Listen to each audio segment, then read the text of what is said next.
안녕하세요. 여러분의 세일즈 멘토 김종구입니다. 이번 시간에는 여러분들과 함께 임상 논문 구조에 대해서 함께 이해해 볼 수 있는 시간을 가져보도록 하겠습니다. 자, 여러분들 임상 논문 많이 어려우시지 않으신가요? 아마도 온통 영어에 그리고 힘든 의학 용어들 그리고 알 수 없는 그래프들, 자, 이러한 내용들을 살펴보기 위해서 우리는 많은 노력에 그리고 많은 시간이 필요하지 않을까 생각이 듭니다. 자, 영어 번역기가 있지만은 임상 논문의 구조를 이해할 수 있다면은 더 많은 정보를 얻을 수 있지 않을까 생각이 듭니다. 그렇기 때문에 임상 논문의 구조를 이해하는 거 너무나도 중요한 부분이지 않을까 강조드리고 싶네요. 자, 그렇다면 임상 논문의 일반적인 구성에 대해서 함께 알아보도록 하겠습니다. 우리가 살펴보게 되는 임상 논문들은 주로 이러한 구성을 가지고 있습니다.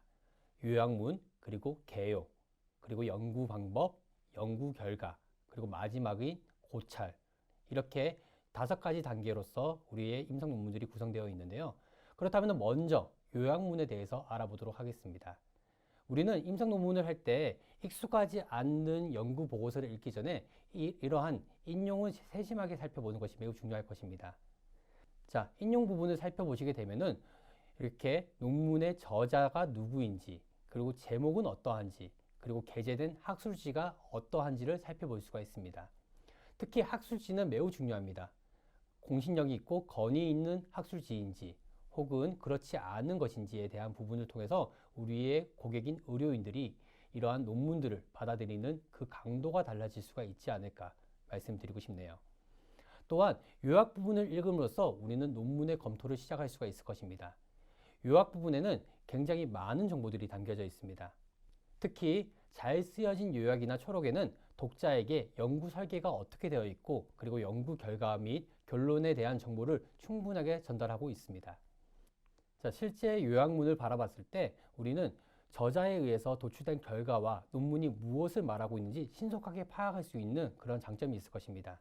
실제로 연구 논문을 보시게 되면은 이렇게 연구 설계가 어떻게 되어 있는지, 멀티 선택에서 진행됐는지, 그리고 프로스펙티브였는지, 그리고 랜덤마이즈드로 진행됐는지에 대한 부분들을 살펴볼 수가 있을 것이고요.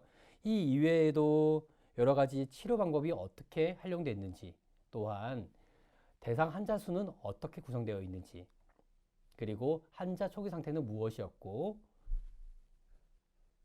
연구 결과는 어땠는지도 살펴볼 수가 있을 것입니다. 그리고 마지막인 최종 결론이 무엇이었는지도 살펴볼 수가 있을 것입니다. 만약에 여러분들이 시간이 부족하고 그리고 논문 해석하는 데에 어려움이 있다. 그렇다면 이 요약문만으로도 이 논문에서 말하고자 하고 그 결론이 무엇인지를 쉽게 찾아볼 수 있다는 점을 꼭 기억해 보시면 좋겠습니다. 또한 개요적인 부분에 본다면은 우리는 연구의 목적과 목표를 빠르게 확인해 볼 수 있는 그런 장점이 있습니다. 개요의 부분은 다음과 같은 3가지로 구성되어 있다는 점 꼭 기억해 보십시오. 일반적인 문제 영역을 진술하거나 선행 연구에 대한 요약이 검토되어 있고 그리고 연구의 목적 또는 목표가 진술되어 있다는 것. 실제로 개요적인 부분들을 다 살펴보기에는 매우 많은 내용이 담겨 있을 수 있습니다.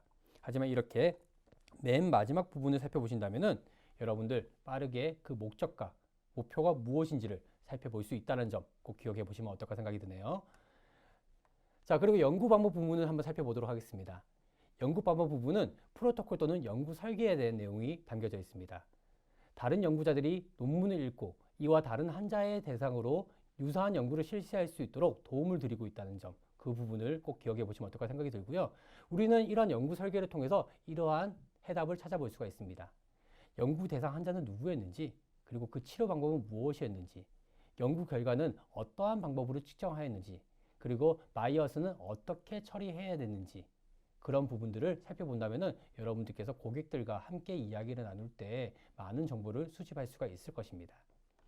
그리고 결과 부분에서는 보통 통계 분석이나 표 그리고 그래프를 사용해서 유효성과 안정성에 대한 자료를 제시하고 있다는 점이죠. 여기서 중요하게 우리가 살펴봐야 되는 것은 바로 신뢰 구간입니다. CI라고 표현하기도 하죠.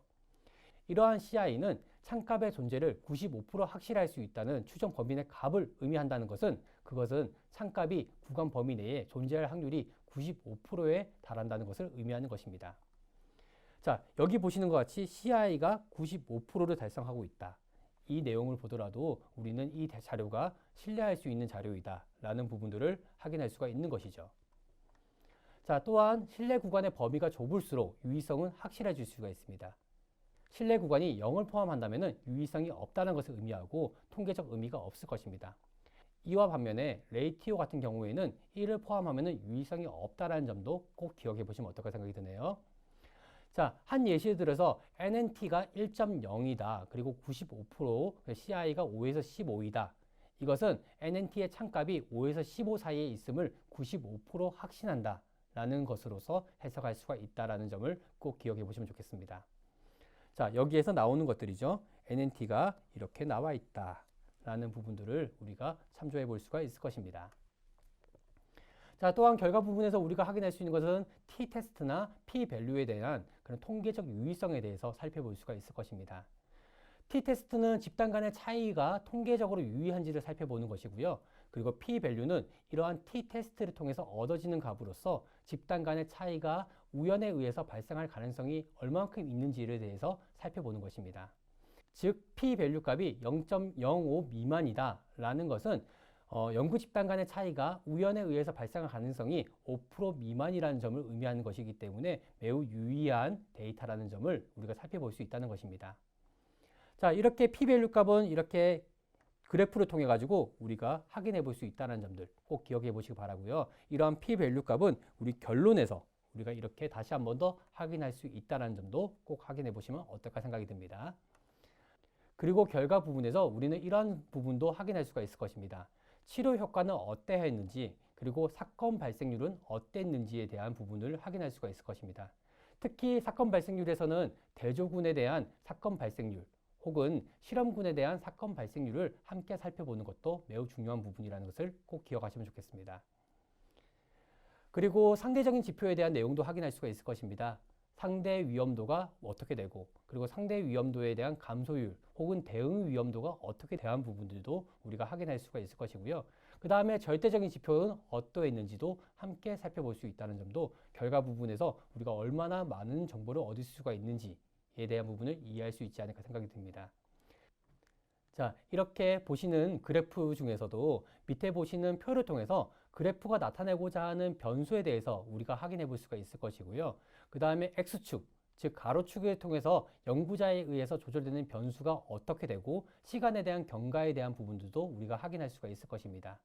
그리고 세로축, Y축을 통해 가지고 일반적으로 연구자가 관심을 두고 있는 변수에 대한 결과값을 확인할 수가 있겠죠. 그리고 마지막으로 설명에 대한 부분들도 이렇게 확인할 수가 있을 것입니다. 이 그래프를 고객들에게 어떻게 전달을 하고 설명하는가에 대한 부분을 바탕으로 해서 여러분들의 다양한 디테일 스킬링에 대한 역량과 그리고 능력에 대해서 평가받을 수가 있다는 점도 꼭 기억하시면 어떨까 생각이 듭니다. 자, 그 외에도 이러한 다양한 그래프를 통해서 우리가 임상 논문들을 살펴볼 수가 있을 것이고요. 이러한 다양한 그래프들을 이해하시고 해석할 수 있는 것들에 대한 부분들은 꾸준하게 연습하시고 그리고 분석하는 그러한 노력들이 필요하지 않을까 말씀드리고 싶습니다. 자, 또한 결과 부분에서는 임상적인 안정성에 대한 부분들도 우리가 확인할 수 있을 것인데요. 종종 결과 부분의 마지막에 연구 대상자가 경험한 이상 반응에 대한 정보를 제시하는 경우도 있고요. 최근의 임상 논문 같은 경우는 이 안정성에 대한 부분들을 항상 강조하고 있다는 점도 꼭 기억하시면 좋겠습니다.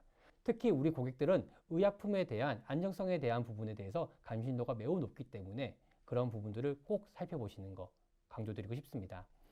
논문마다 이상 반응에 대한 기술은 매우 다양하지만 일반적으로 다음과 같은 내용들을 포함하고 있습니다. 전체 이상 반응 발생 수, 그리고 이상 반응의 종류 및 중증도는 어땠는지, 또한 약물 관련 이상 반응에 대한 여부에 대한 부분들이 이러한 임상적 안정성의 내용에 포함되어 있다는 거 꼭 기억하시면 어떨까 생각이 듭니다. 특히 이런 내용들인 거죠. 이렇게 어드밴스 이벤트가 어떠한 비율들로 나타내고 있고 그러한 내용들도 이렇게 연구 결과에 이렇게 명시되어 있다는 점들을 여러분들 꼭 확인해 보시면 어떨까 생각이 듭니다. 그리고 이렇게 그래프를 통해 가지고도 임상적인 안정성에 대한 부분들에 대해서 표시를 하고 있고 비교 대상 의약품들과 어떠한 차이점이 있는지에 대한 부분들도 강조하고 있다는 점을 한번 살펴보시면은 여러분들의 의약품을 이해하시는데 많이 도움이 되지 않을까 생각이 듭니다. 네, 그리고 마지막으로 우리가 함께 살펴볼 부분이 바로 고찰 부분입니다. 이 고찰 부분에는 임상 연구 실험자들이 결론을 내린 부분을 포함해서 다양한 질문과 그리고 향후 임상 연구에 필요한 정보들이 담겨져 있을 것입니다. 이 고찰 부문에는 다음과 같은 6가지 종류의 정보가 제시되는데요. 그렇다고 해서 모든 논문에 반드시 제시되어야 되는 것은 아니라는 점도 함께 기억하시면 어떨까 생각이 듭니다. 자, 이런 내용들이 포함이 되어 있습니다. 그리고 임상 연구에 대한 요약, 그리고 향후 연구를 위한 제안, 또한 타 연구들과 결과를 확인하거나 본 연구와 타 연구들 간의 다른 점이 무엇인지를 대한 비교 데이터들이 담겨져 있을 것입니다. 이뿐만 아니라 우리는 제한점도 여기에 포함되어 있을 것입니다. 특정 그룹이나 상태에서만 연구의 결과가 일반화될 수 있게끔 만드는 본 연구의 제한점이 무엇이 있는지를 한번 살펴볼 수가 있을 것이고요. 그리고 예기치 않았던 결과가 무엇이었는지도, 그리고 마지막 최종 결과가 어땠는지도 우리가 고찰 부분에서 확인해 볼 수가 있을 것입니다. 그렇다면 우리가 임상 논문에서 쉽게 접근할 수 있는 방법으로는 개요의 부분을 살펴보고, 그리고 그래프가 어땠는지, 그리고 마지막 고찰 부분이 어땠는지를 살펴보신다면 그 임상 논문의 전반적인 내용들을 여러분들이 쉽게 이해하고 찾아볼 수 있을 것이다 라고 생각해 보시면 어떨까 생각이 듭니다. 자, 제가 소개해드린 이 내용들 여러분들 많이 어려우셨죠? 하지만은 그동안 여러분들이 임상 논문에 대해서 어떻게 접근해야 되는지에 대한 그 방향성을 잡지 못했다면은 그것에 대한 좋은 솔루션이 되지 않았을까 말씀을 드리고 싶습니다. 자, 오늘 함께 이야기 나눈 내용들 여러분들 잘 기억 한번 해보시기 바라면서 저는 다음 시간에 여러분들과 다시 만나도록 하겠습니다. 감사합니다.